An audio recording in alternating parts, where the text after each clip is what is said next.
Anda masih bersama kami dalam Kominfo Newsroom. Pemirsa, Presiden Joko Widodo menekankan saat ini persaingan antar negara sangat ketat. Di tengah persaingan ketat itu, Presiden menyebut salah satu alasan memindahkan ibu kota dari Jakarta ke Kalimantan Timur adalah untuk melahirkan pola pikir dan pola kerja yang baru guna membentuk SDM berdaya saing.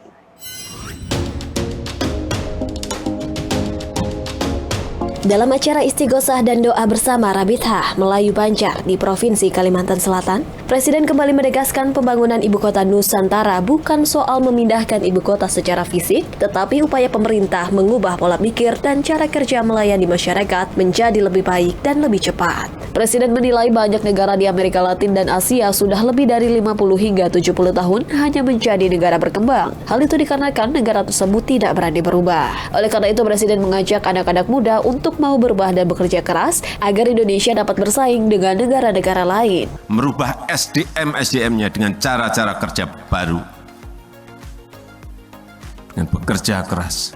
Merubah pola pikir. Itu yang diperlukan ke depan. Sehingga yang muda-muda ini harus mau berubah. Mau bekerja keras. Karena saudara-saudara semuanya nanti akan bersaing dengan SDM dari negara-negara lain. Lebih lanjut, Presiden menyatakan di tengah persaingan yang makin ketat, Indonesia berhasil menunjukkan pertumbuhan ekonomi yang solid di saat negara lainnya krisis akibat pandemi COVID-19. Alhamdulillah, pertumbuhan ekonomi kita di tahun 2022 kemarin, negara-negara lain terpuruk, kita bisa tumbuh 5,3%.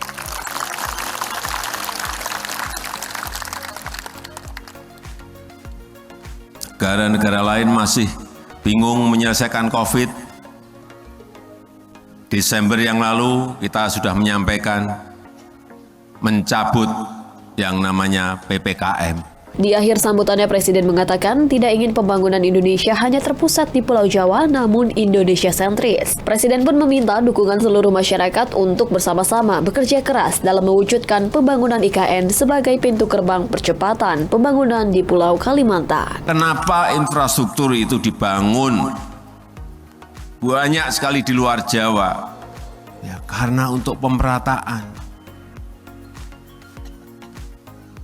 Untuk mendorong agar PDB ekonomi itu bisa keluar dari Pulau Jawa. Ini untuk mewujudkan yang namanya keadilan sosial bagi seluruh rakyat Indonesia. Sementara itu, pemirsa, dalam acara Hari Desa Asri Nusantara, Wapres meminta seluruh kepala desa berkomitmen kuat dalam implementasi program pembangunan berketahanan iklim. Langkah utama yang dapat dilakukan adalah dengan mengalokasikan penggunaan dana desa yang tepat guna. Menghadiri acara Hari Desa Asri Nusantara 2023 di Riau pada Senin 20 Maret 2023, Wakil Presiden Republik Indonesia Ma'ruf Amin dalam sambutannya meminta kepada seluruh pemangku kepentingan untuk berkomitmen bersama mengimplementasikan program pembangunan berketahanan iklim.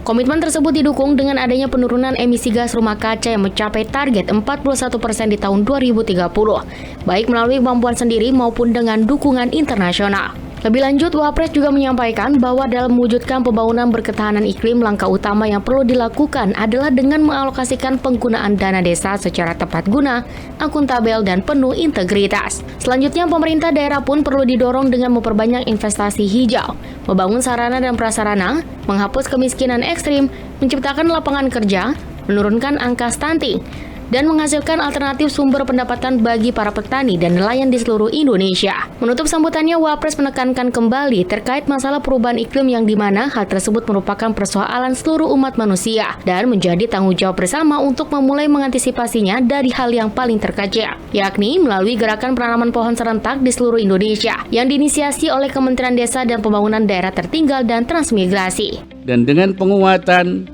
kapasitas dan kolaborasi multipihak, diharapkan desa mampu mengimplementasikan pembangunan hijau yang inklusif sesuai keunikan, tantangan, dan kebutuhan di tiap-tiap desa. Di kesempatan yang sama, Wakil Presiden Ma'ruf Amin juga memperingatkan seluruh pihak tidak menggunakan masjid atau tempat ibadah untuk kegiatan sosialisasi yang mengarah kepada kampanye politik. Sebab masjid dan tempat ibadah merupakan rawan disalahgunakan untuk kepentingan politik tertentu, khususnya di masa bulan Ramadan yang tinggal menghitung hari.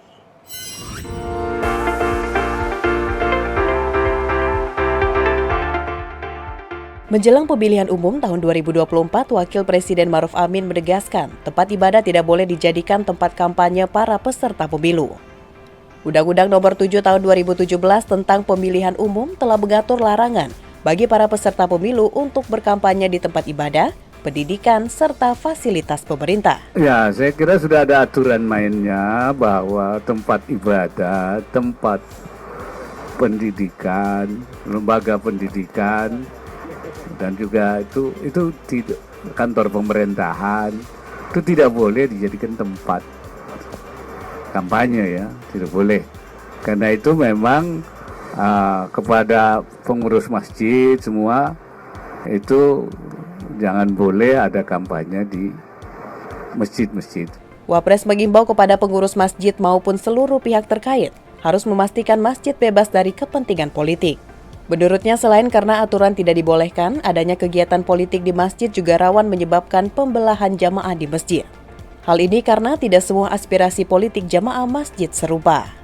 Kepada pimpinan partai politik dan juga relawannya supaya tidak bernafsu untuk menjadikan masjid sebagai tempat kampanye. Ya, biarkan masjid untuk salat, untuk ibadah, untuk kegiatan sosial, supaya disterilkan dari kampanye. Barangkali itu pendapat saya.